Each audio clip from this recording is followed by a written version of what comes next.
বিসমিল্লাহির রহমানির রহিম। প্রিয় দর্শক, এই যে দেখেন ছাদের ওপর ধান রোদ দিলাম। রৌদ্রের প্রচণ্ড তাপ। এই যে এখন এই যে দেখেন দুই ছাদের ধান রোদ দিলাম, দেখছেন।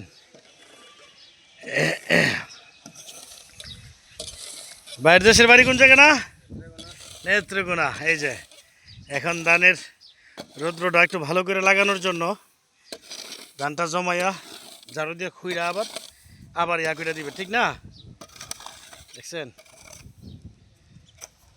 আপনার রৌদ্রের তাপটা একটু বেশি, নিজে কিছু হেল্প করলে আজ্ঞাই ভালোও লাগে।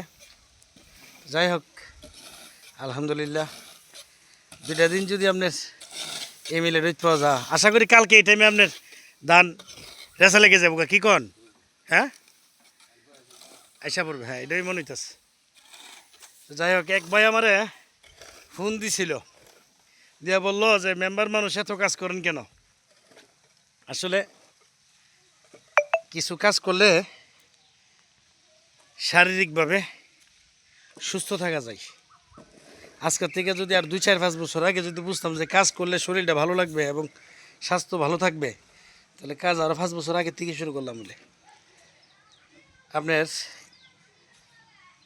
শরীর সুস্থ রাখতে গেলে আমার মনে হয় যে ডারি আরাম আয়েস করে এসির তোলে বৈশাতে না থেকে কিছু কাম কাজ করলে শারীরিকভাবে ভালো থাকবেন, দুইটা ভাত বেশি খাইতে পারবেন এবং সুস্থ থাকতে পারবেন।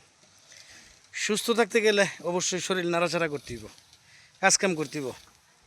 তো যার কারণে আসলে মেম্বার বলেন, চেয়ারম্যান বলেন, যত বড় ব্যবসায়ী বলেন, কাজ করলে কাজের সাথে কোনো শরম নেই এবং নিজের কাজ এটা অনুভব করা যেত যে কাজ যে কত কষ্ট, ওই সুবাদে কাজ করলে একটা আইডিয়া হই।